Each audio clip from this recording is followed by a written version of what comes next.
the open borders, we had millions, and everything you see today wouldn't happen. They opened the borders, but we had a 5.4%.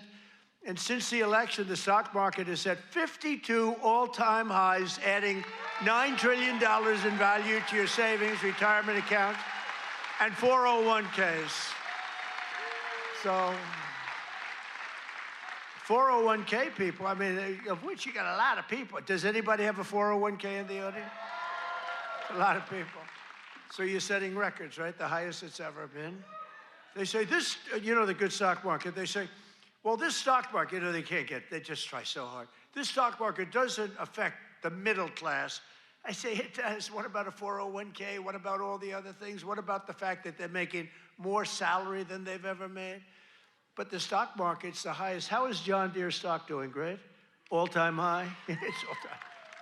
Everywhere. I don't have to even ask the question. I mean, I made a lot of people rich. Me, I just keep working. I made a lot of people rich. I made a lot of people rich that I don't even like. I got a lot of people that I don't like at all, and I've doubled their net worth.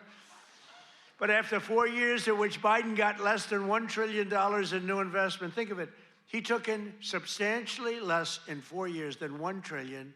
We secured commitments for a record-breaking plus $18 trillion. So in 1 year, we did over $18 trillion, and he did less than $1 trillion.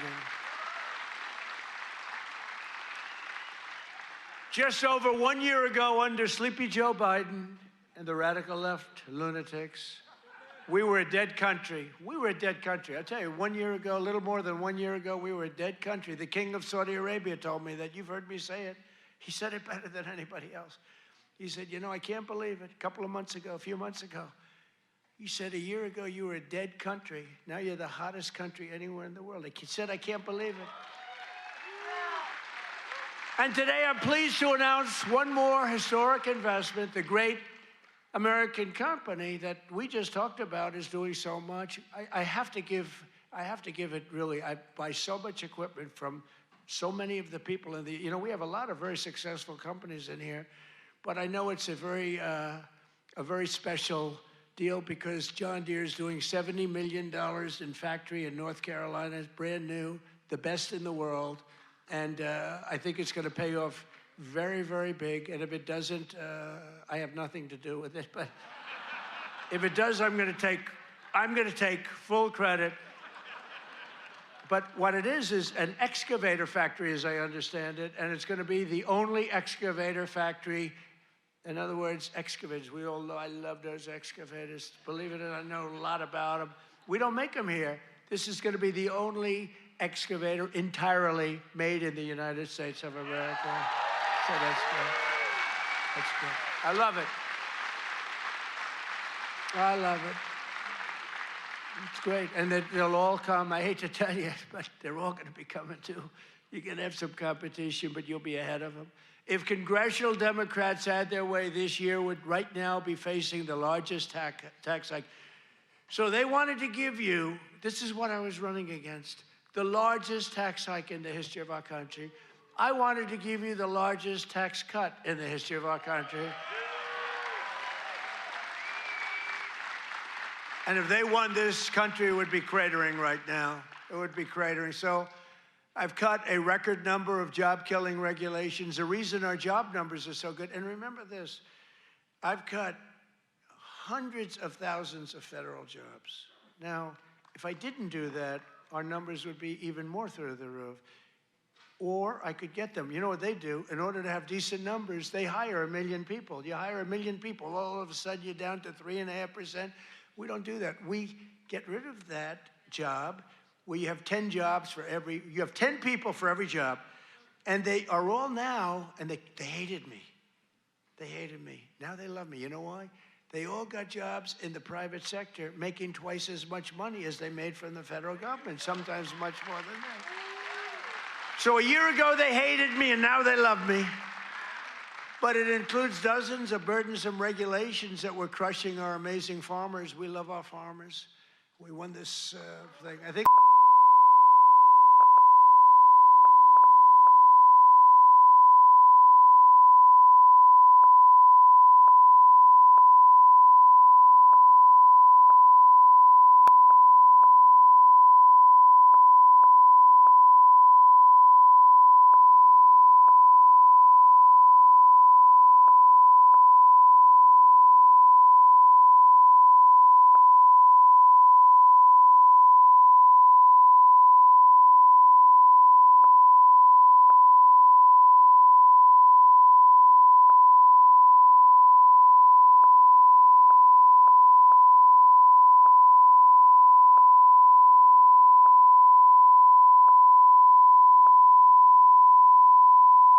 and you put a new fighter in. I said, that's not fair, but that's what happened to me. The stuff that happened to me can only happen to me. But I repealed the Biden's EPA ridiculous water restrictions to keep federal bureaucrats off your land and out of your business. That was a big one. That was a big one. I terminated the so-called diesel exhaust fluid requirement. You know what that is? Saving family farmers more than $1 billion a year, and we're going to do a lot more. We're going to do something on tractors. You know, they never took we did it with cars. We took all that nonsense off the cars. You couldn't start your car. You'd have to go to MIT to get somebody to fix your car with all the crap they had on it in order to save a quarter of a glass of this much little tiny bit of gas. These people are crazy. And I'm going to do that, I think, for tractors, too, because we're going to get the tractors back where you don't have to be a PhD in order to start your tractor, in order to keep the environment clean. So much nonsense. I think it makes the environment dirty, actually. And very importantly, on day one, I kept my promise to the people of Iowa and abolished the insane electric vehicle mandate, which would have obligated you to go out and buy an electric car, but it would have obliterated a thing called ethanol. Do you like ethanol? Is it big? A lot of people are asking me about ethanol. I don't know. Do you want me to do something with ethanol? Maybe. After years of the United States getting ripped off by other countries on trade, I'm standing up for the workers and the farmers of our country like no other president has ever done. No other president has done this. I mean, no other president has done this. I could have had an ACC presidency. I'd probably have this little piece of ear back, you know? Could have it, and I wouldn't have to listen to lunatics like this up there. I wouldn't have to listen. Isn't that nice?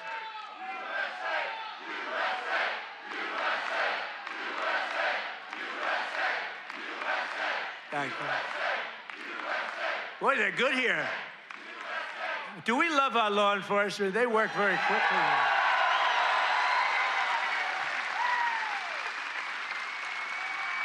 But under Sleepy Joe, we had the largest trade deficit in world history. But in 1 year, I've slashed our gaping trade deficit by a staggering 77%. How about that? What about that? That's pretty good, right? 77. Nobody's ever seen that. You know, if you slash your trade deficit by 1%, you're like a genius. They say, oh, he's very electable. He's not so electable. I did 77. I did something else, favored nations on drugs. We now are paying the lowest price anywhere in the world for drugs. In other words, matching favored nations. It's called most favored nations. Every other president tried for it. They didn't try very hard. They didn't get anything. I got it done. I got all the nations to agree. You think that was easy? I said, if you don't agree, we're going to put tariffs on you. They said, we agree. We agree. So you'll have a pill that costs $10, as an example, costs $10 in London, costs $130 in Des Moines, and now it's going to cost $20. Think of it. You'll go from $130 down to $20. It's the biggest price reduction of prescription drugs in history. And would have a huge impact on your health care, too. I was very proud of it. And you know, the fake news, I can't get them to talk about it. Think of it. I got the biggest price reduction in history on drugs, pharmaceuticals. I can't get these guys to talk about it.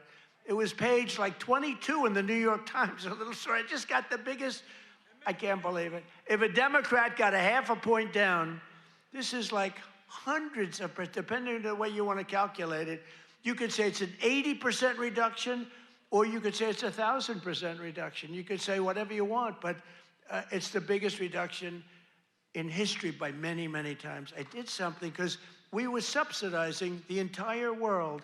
We were paying 10 times, in many cases, more money than the rest of the world. And I said it wasn't fair, and I got it done. And everyone said you can. They said, you'll never get other countries to agree. They said, I said, yes, I will. They said, you'll never get the other countries to agree. I got the drug companies. That was not easy, I want to tell you, but that was not so bad. But they even told me, we'll agree to it, but you'll never get the other countries. I said, 100% I will. Why wouldn't I get them? And I called Macron of France. I said, you got to double the price of your drugs. He said, no, I will not do that.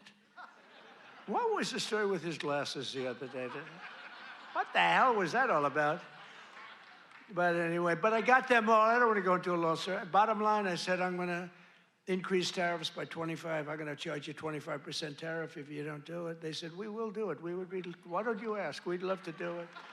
So I got something done that no other president could have gotten done, and no other president. I don't even think they tried, you want to know the truth. You think Biden was thinking about it? He just was thinking about how the hell to get off the stage.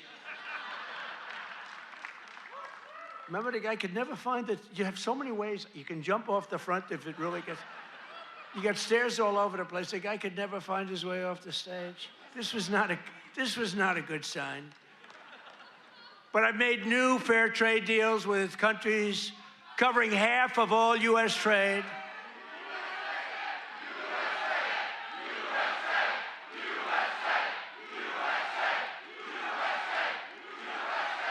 You do know they're paid agitators, right? They're paid. They get paid. You know, do you ever see their signs? You know, we used to have protests, and you'd have guys making a sign in a basement. These are all paid agitators. That's all they are. They get paid to go, and they don't even know what, when they interview them, why are you here? I don't know. They have no idea. They're paid insurrectionists, really, in some cases. They're sickos. But I've made new fair trade deals with countries covering half of all U.S. trade, scoring giant wins for the farmers, ranchers, and agricultural producers like no other president has ever done. That's why I got such a tremendous vote from the farmers, and I love you too. I do love you too. So Japan will now allow the United States to supply up to 100% of automotive ethanol, and import large amounts of aviation biofuels from the United States. That's great for you. That was part of the deal that we made. The United Kingdom will import nearly $1 billion of ethanol. That's part of their deal. Australia is allowing American beef into its market for the first time in more than 20 years. Did you know that?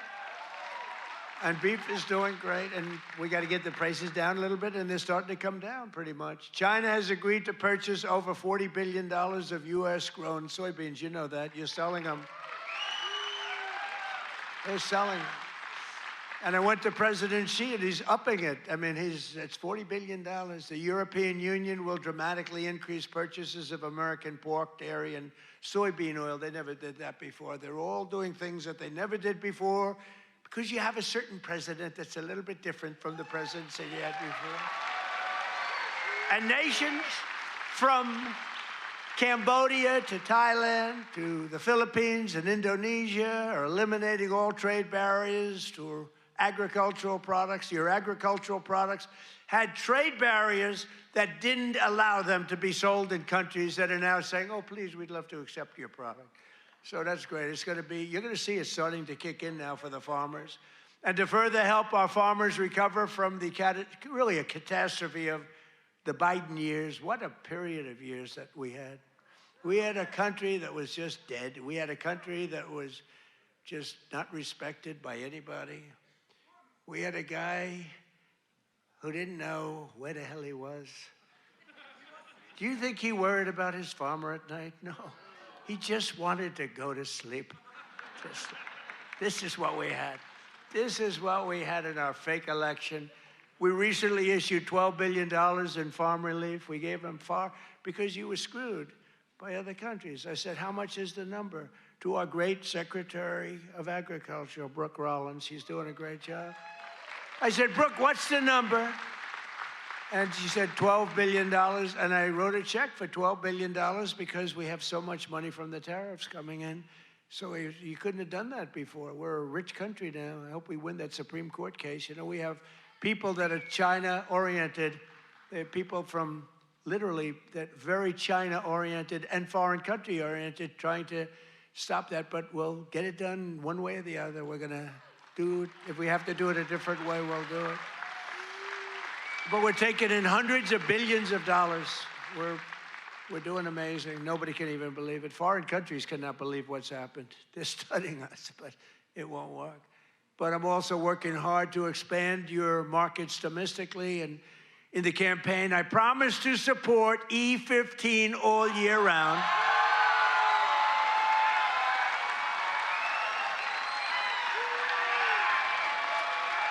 Yes? Yes?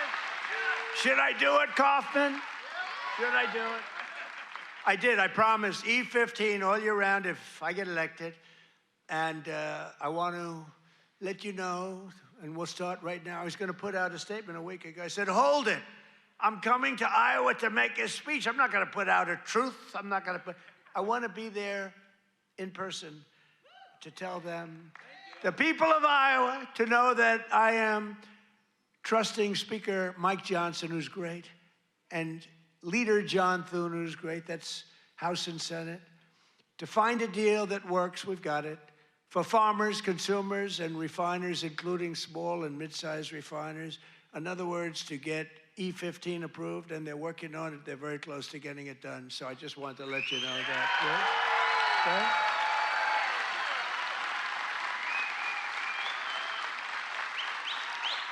And China will be sending me a bill very shortly supporting year-round E15 to my desk very quickly, and I will sign it without delay, okay? I hope you remember us for the midterms. You know, the worst thing about the midterms is the fact that no matter what happens, the people that win the presidency, you win even if you're a good president. I think we had the best first year of any president ever, maybe they say. But even if you have it great, it's like in the last 50 years, they've won it twice. Can you believe it? If something happens, there's a screw turns with the voters. So even if it's a Democrat or Republican, whoever wins the presidency has a hard time with the midterm. If we lose the midterms, you'll lose so many of the things that we're talking about, so many of the assets that we're talking about, so many of the tax cuts that we're talking about. And it would lead to very bad things. We got to win the midterms. I mean, I'm here because I love Iowa, but I'm here because we're starting the campaign to win the midterms. We got to win the midterms. That means Senate, and it means House. Got to win them. It's crazy. You know, you think it would be like a 50-50 deal or something. It's like, for some reason, and this is Democrat too. Democrat wins the presidency. For some reason, they lose the midterms.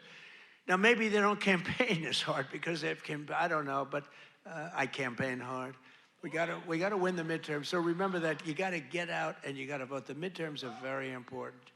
We're gonna really work hard on winning the midterms. We have great candidates.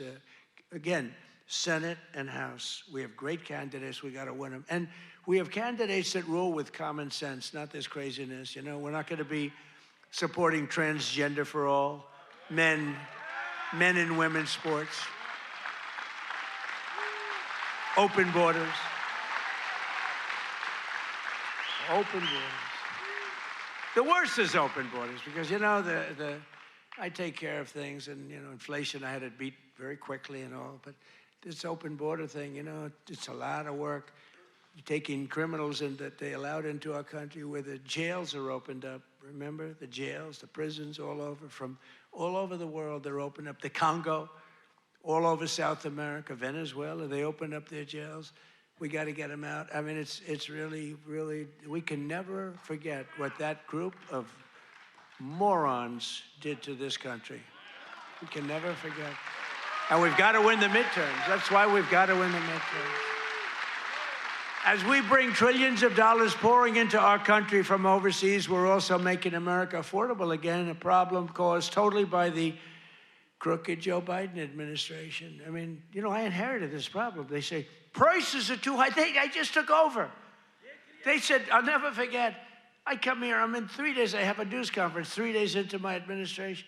What about the price of eggs? They've gone up like 5 times more. I said, I just got here. I didn't know about it. I'm sorry. And we got eggs down very quickly, remember? But I was standing there, I'm so happy. I just won. I thought the press was going to be so nice. And some lunatic right there, actually. What about the price of eggs? Eggs have gone up. I said, oh, tell me, give me a little, because I don't know. I just got here. I'm sorry. But I fixed it. Now I fixed it pretty much all, but it's going to go down even further. No, but they caused the problem. And then they came up, it's a word that they came up with, affordability. Every time you hear the word, remember, they're the ones that caused the problem. And first time you heard about it was like a few months ago. This election's all about affordability. Well, they're the ones that caused the problem. But nobody knows that. People forget. So they say, oh, affordability, let's vote for the Democrats. No, affordability.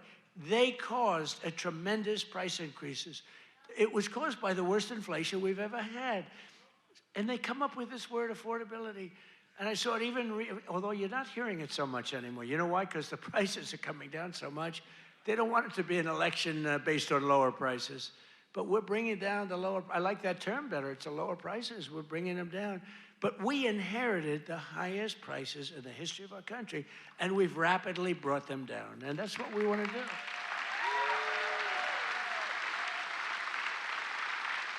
Did you ever see them where they're being interviewed? This will be an election on affordability. And I say that, but they never talk about it after. That's all they say. They just say affordability, but they never do anything, Mr. Chairman, right? They never say, they don't talk about what do they mean. So everyone says, look, you people are doing a lot of things. You're not into politics that much, although you like it, you like Trump, but you're not into politics. But you're not going to go back and examine. All you know is, oh, therefore, I guess that means they did a good job. They almost destroyed our country. They were pricing you out. When gasoline's at $4.50 and now it's at $1, I was told, I was saying $1.99 today in Iowa. I was told that it was $1.85 it hit a gallon in Iowa. And that's like a massive tax cut. That's actually like a massive tax cut. So the Biden nightmare cost a typical American family $34,000 in 4 years, but after 1 year of Trump, real wages are already up more than $2,000. Think of it, that's a $5,000 swing, much faster. Wages have gone up much faster. Think of this than inflation. With him, it was just the opposite. Wages in the United States in the last year have gone up. And remember, the first part of the year, actually you could say almost the first year, I was fixing the country from the horror show that we inherited. Grocery prices, airfares, hotels, car payments, and rent prices have all come down, and they've come down very fast. And thanks to our tax cuts, millions of Americans will soon receive record-setting tax refunds, an average of more than $1,000. Think of that, $1,000 compared to last year, $1,000 just in what you're going to save with some of the tax cuts. And that number goes up exponentially over the course of 4 years. So it's amazing. It's called the Great Big Beautiful Bill.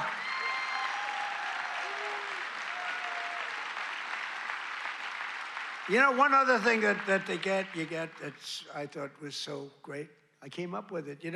Very rich people get deductions. Middle income people don't get deductions. They never had to. I said, why is it that when a rich person buys something, they get a deduction on interest, but when somebody that's working like hell, they don't get it if they want to buy a car? And I said, why can't somebody buying a car in America, only if it's made in America, if it's made in some other country, we have no interest. So I got it approved in the Great Big Beautiful Bill. You get a full tax deduction against your income tax. You get a full tax deduction. Think of it, if you purchase a car in America, if you borrow money, the interest that you're paying on that borrowed money is a full deduction for your tax purposes. And that's a tremendous deal. And you know what? It's also great for the car companies, because the car companies are going to be making a lot more cars that they couldn't believe it. And I got it passed. So just remember me as you take those deductions, please. The king of deductions. No, but it was always unfair the way a lot of people got treated. You take that deduction. One of those who will be seeing a big benefit thanks to our tax cuts is Erica Perltel. Where's Erica? Is she here? Erica? Where is Erica? Where is she? Oh, she's so beautiful. I'm not allowed to say that anymore. If I say a woman is beautiful, that's the end of your political career, you know? But she is beautiful. How are you? Congratulations. What a good story. She's the general manager at Whiskey River Bar in Ankeny, Iowa, which, as you know, I visited strongly a couple of times in the campaign.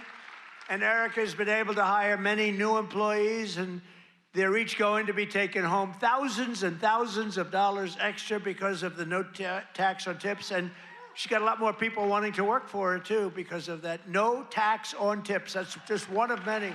How's that working out, Erica? Good? You want to come up and say a few words? Come on up, Erica. You want to come on up? And while she's coming up, also with us is Judy Waldron from Davenport. Judy works part-time as a bartender, and her husband, Chris, is an electrician who works hours on overtime each week. Their family is going to save thousands of dollars on no tax on overtime and no tax on tips, which they'll use to prepare for retirement. And I want to thank you, Judy. Where's Judy? Come here. Where's Judy? Come on up, Judy. Get up here. Come on up. They're totally unprepared for this, but what the hell, right? Say a few words. Thank you. Thank you. Thank you. Thank you, President Trump. No tax on tips is huge for everyone in the service industry. Thank you very much. Thank you very much. Congratulations. Thank you.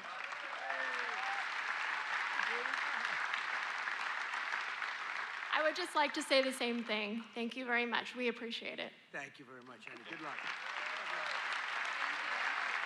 Thank you.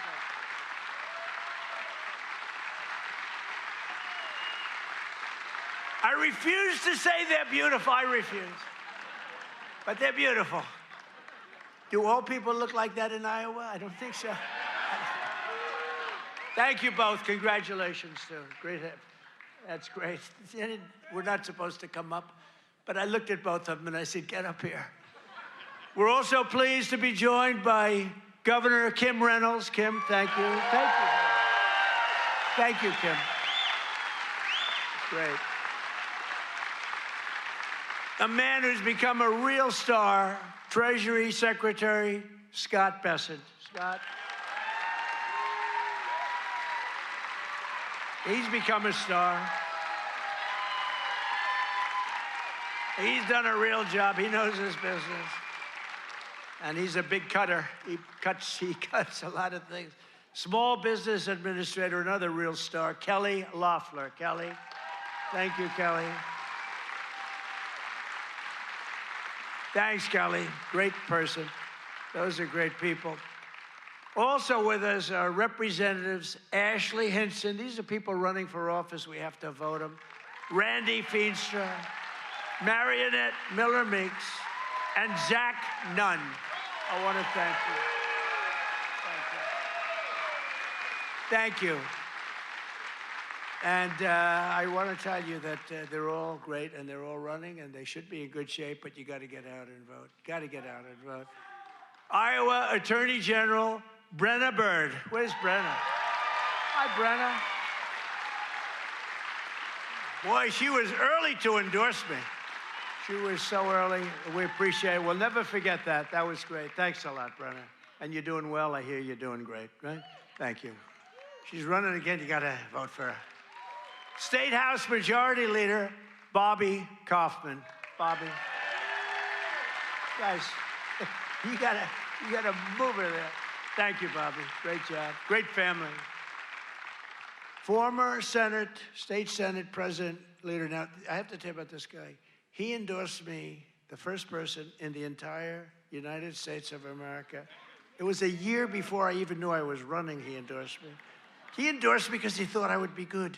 I wasn't even thinking about running. He was so early. He was the first person in the United States, before my wife, before my kids. State Senate President. He's the Marlboro man. He looks like the Brad Zahn. Where's Brad? Where are you, Brad? Come on up here. Get up here, Brad. and State Representatives Heather Hora, Derek Wolf, Brooke Bowden, and many other wonderful members of the Iowa State House. I want to thank you all for being here. Brad, you got to say, look at this guy. Can you talk, Brad?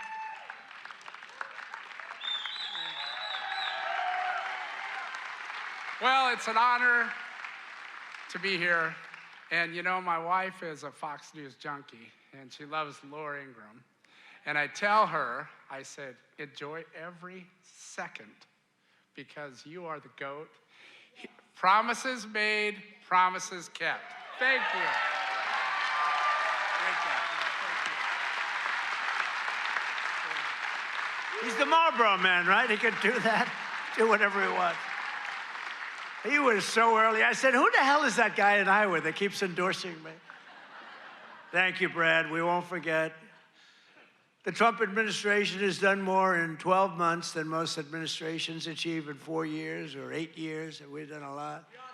I've recently introduced my plan to repair the damage of the Unaffordable Care Act, the worst disaster, which now costs many families more than a mortgage. If you look, a number came out, it's a bigger cost than a mortgage, and it's bad health care. Obamacare was created to make insurance companies rich with government subsidies. I want all that money that gets paid to the insurance companies to get paid directly to the people. That's all I want. So that you can buy better health care at a lower cost. The problem is the Democrats don't want to do that because they are owned by the insurance companies. So they say, oh, we don't want to do that. I want the money to be paid to the people to go out and buy their own health care. You'll buy much better health care. You have a lot of money left over. And I'm also making it a lot easier to buy a thing called a house, the American dream. Last week, I signed an executive order to ban Wall Street and large institutional investors from buying up all the single-family homes in America. Because we don't want America to become a nation of renters, and that's what they forced happen. I mean, you have these companies, they own 5,000 houses, 20,000. One has hundreds of thousands of houses.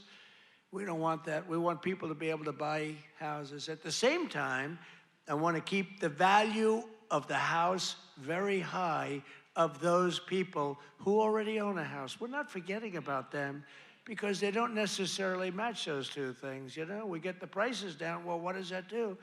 Very important to me, more important to me, is, you know, people have become rich by owning their home. We're going to keep them nice and rich. Is that okay? You know, nobody... I'll bet you've never heard that before, right? But people own a home, and for the first time, their home, it's a certain, we're not going to bring that price down. I want to say, let them be rich. But we're strengthening Fannie Mae and Freddie Mac that you've heard about, and in the last 12 months, those institutions have supported over 22,000 Iowa families in purchasing or refinancing and saved over 3,000 Iowa families from losing their homes. We've come out and really helped a lot of people keep your home. And despite a bad Fed chairman, a guy that has no, we call him too late. He's too late. Jerome Too Late Powell, he's too late. He wasn't too late before the Democrats on the election, then he was too early. But he wants to keep rates as high as possible. Despite that, we've driven rates down. You know, when you're really good, you can get them down despite everything, because ultimately, it just sort of follows nature. Mortgage interest rates are now at the lowest level in 3 years, and new mortgage applications are up 30%. By the way, when we have a great Fed chairman, I think we're going to have one, I'll announce it pretty soon, you'll see rates come down a lot. And refinancings are up 100% compared to the end of the Biden term. Up 100%. We're also working tirelessly to bring back a thing called law and order. You know, there was a time...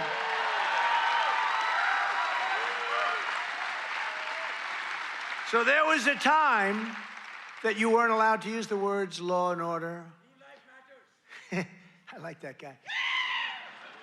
You weren't allowed to use the term law and order. You weren't allowed to use the term Christmas. Merry Christmas, everybody, right? Remember that 2016? I ran on, we're going to bring back Christmas. We did. Now they're afraid to suggest it, but we brought that back. But law and order, we need law and order. And we have the lowest crime rate now in the history of our country. That's good, but we'll do even better. And as everyone is aware, we've totally and completely closed the southern border with little fanfare, but tremendous success. Where the southern border is closed, nobody's coming in.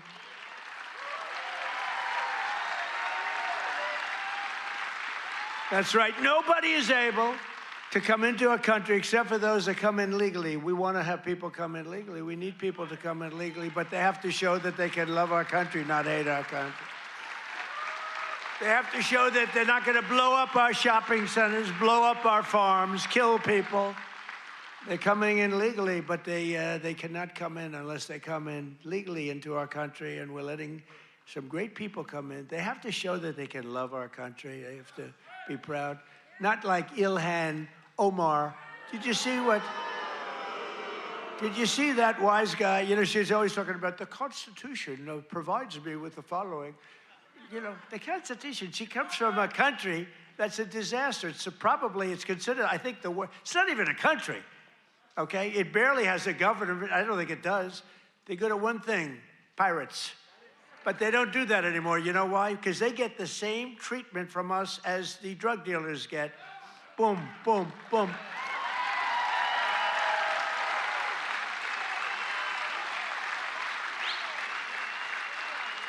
I don't care what ship they're attacking. When they attack, when we say them going in, ping, that's the end of it.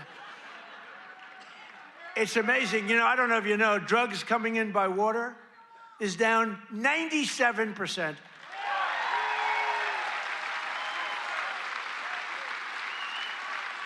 And we're trying to find out who the other 3% is, because we consider them the bravest people in the world. Who the hell are the 3%? But it's down 97%, and now we're taking them down on the land. The land is much easier than the sea. You had to do the sea first, but the sea is done. We haven't exactly helped the luxury fishing business, I would say. Would you like to go fishing? No, thank you. Let's go deep sea fishing today. Let's go on a little boat deep sea fishing. Sorry about that. But it's down 97%. We've done a job. I'll tell you, we've made our country respected again. The greatest military, we have the greatest military in the world. You know, I rebuilt our military in our first term, and we have the greatest military in the world. So you read much about Minnesota, where, unbeknownst to the public, we have brought down crime very substantially in Minnesota. We've taken out thousands of hard criminals, hardened, vicious, horrible criminals. You don't read about things like Washington, D.C., where there is virtually no crime, and it was horrible a year and a half ago. Memphis, Tennessee, which was a real disaster, and now it's down. Crime has dropped by 78% in the last 2 months. New Orleans, Louisiana, I was asked by the governor of Louisiana to help them with New Orleans. It was a disaster, and crime is down 54% in about 3 weeks. You don't read about that. And we've done all of this by taking thousands of criminals out of these states. We took over 2,000 people out of Washington, D.C. These were criminals. You know, if you remember, about 2% of the population, it's a very simple business. 2% of the population causes 90% of the crime.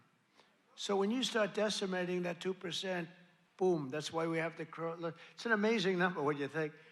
It's just crime over and over and over. 2% creates 90% of the crime. Isn't that amazing? It's not that complicated, is it? In 1 year, we've achieved the largest drop in the murder rate in the history of our country. Drug overdose deaths are down by 21%, the largest drop ever recorded. We got to do better than that. And I've designated the drug cartels as foreign terrorist organizations. Big deal. And despite the strong efforts of the fake news media, we are starting to see the historic success reflected in tremendous polls. We have great polls. In last week's Rasmussen poll, we're leading among Hispanic voters. We're leading by a lot. Nobody's ever seen a Republican lead among Hispanic voters. You know, Hispanic voters don't want crime. People don't realize that. Hispanic voters want strong borders because they know what's coming in and they don't want them. They're great. They've been great. We did so great in the election with Hispanic voters. We did so great with black men. We did so great with white everything. In yesterday's RMG poll, a clear majority of Americans support our deportation policies by a margin of 10%. Now, I don't know why 10%, because I don't think it's even, I mean, wouldn't you say like 100%? Who the hell would be against? Maybe somebody that hates our country. In a recent Harvard-Harris poll found that 80% of Americans support our unprecedented operation to deport criminal aliens. In other words, 80%, that's more like it, of the people support our operation to remove really dangerous, bad people out of our country.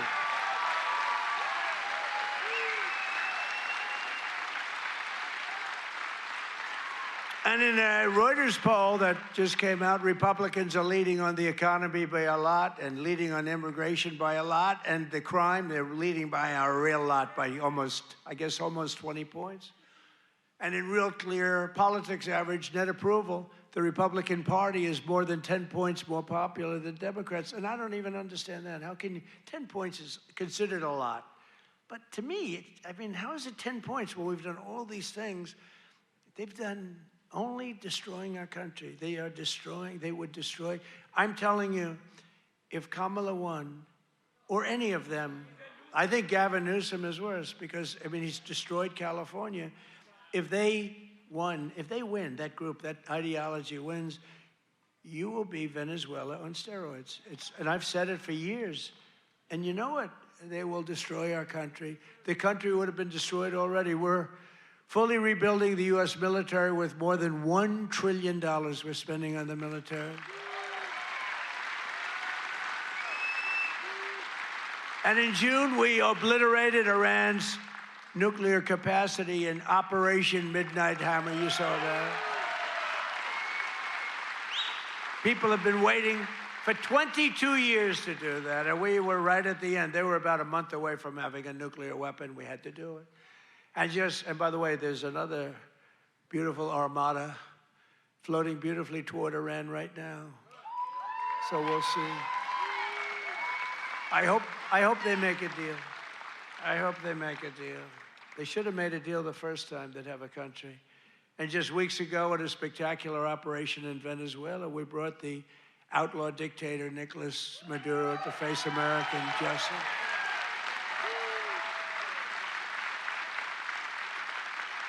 In one of the most brilliant, lethal, quick, they've never seen violent operations ever seen, military operations ever seen.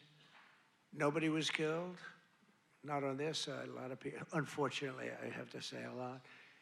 We went into a very big, powerful military base with a group of unbelievable, talented, patriotic people that love our country. You couldn't hold them back. You know, the weather was off for 3 nights. It was not good, so I delayed it. The next night it was okay, but not great. I said, General, sir, they're ready to go, sir, they're okay. I said, but the weather's a little bad. I said, sir, they're ready to go. I said, God bless you, General. And boy, did they do a job. Joe Biden and his allies, in conclusion, in Congress did everything they could to destroy our country, but they failed. And today, after just 1 year since my second inauguration, you know, we have a new hat. It's called America is Back. America is back. Our border is secure. Our spirit is restored. Inflation is stopped. Incomes are up. Prices are down. Our economy is roaring. Our workers are thriving. And our country is winning again, winning like never before. We've never had a period of time like this. You've never had a period of time.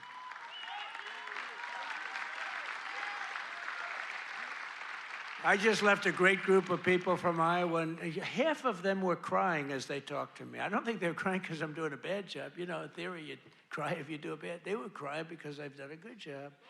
Sir, they said, sir, you've brought our country back. Crying. One woman was fantastic. She grabbed me and she put her head right there, and her tears are pouring all over my beautiful suit. I figured I'd get it.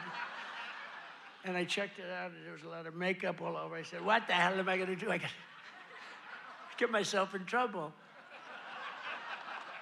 No, but she was crying, and I said, don't cry, be happy, be happy.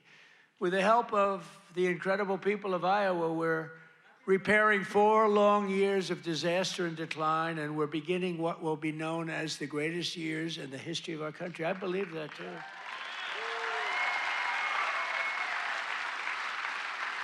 We are entering a period that will be called the golden age of America. That's what's happening. So together with all of you, and you were with me from the beginning, all 3 times we won by a lot. I don't know if you remember, but before I got involved, this was really a Democrat state. You know that. I don't want to bring it up. And then I came along, and it wasn't a Democrat very long, and our great chairman did such a good job. Boy, oh boy, oh boy, you could do anything. I've offered him, come to Washington, take any position. But he likes it. He just doesn't want to leave. I think you just want to stay in Iowa. I don't blame you. But you are fantastic. But we've won all 3 times by a lot. But this used to, until we came along, this used to be a Democrat state, and then we turned it. Barack Hussein Obama, have you heard of him? He won both times, didn't he win both? He won twice, you know. Barack Hussein Obama, wonderful president, really brought people together, didn't he? But Barack Obama won twice, you know, and so everyone said, well, Iowa, you know, they had this down as not winnable, and we won in a landslide. 3 times we won in a landslide, so. Together with all of you, the citizens from all across this incredible, beautiful land, we will make America powerful again. Oh, we've done it. We will make America wealthy again. We will make America healthy again. That's happening. We will make America strong again. We will make America proud again. We will make America safe again. And most importantly, we will make America great again. Thank you, Iowa. Thank you. Thank you.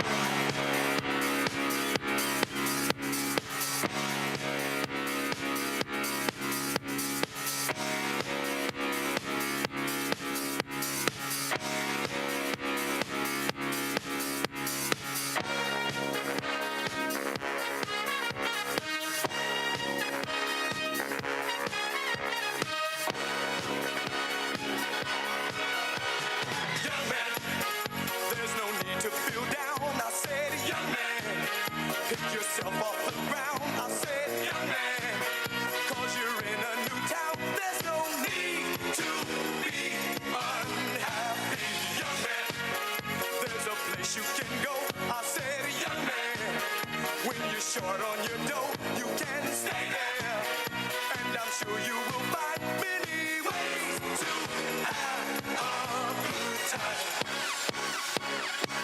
It's fun to stay at the YMCA. It's fun to stay at the YMCA. They have everything for young men to enjoy. You can hang out with all the boys. It's fun to stay at the YMCA. It's fun to stay at the YMCA. You can get yourself clean. You can have a good meal. You can do whatever you feel. Young man, are you listening to me? I said, young man, what do you want to be? I said, young man, you can make real your dreams, but you got to know this one thing. No man does it all by himself. I said, young man, put your pride on the shelf and just go there to the YMCA. I'm sure they can help you today. It's fun to stay at the YMCA. It's fun to stay at the YMCA.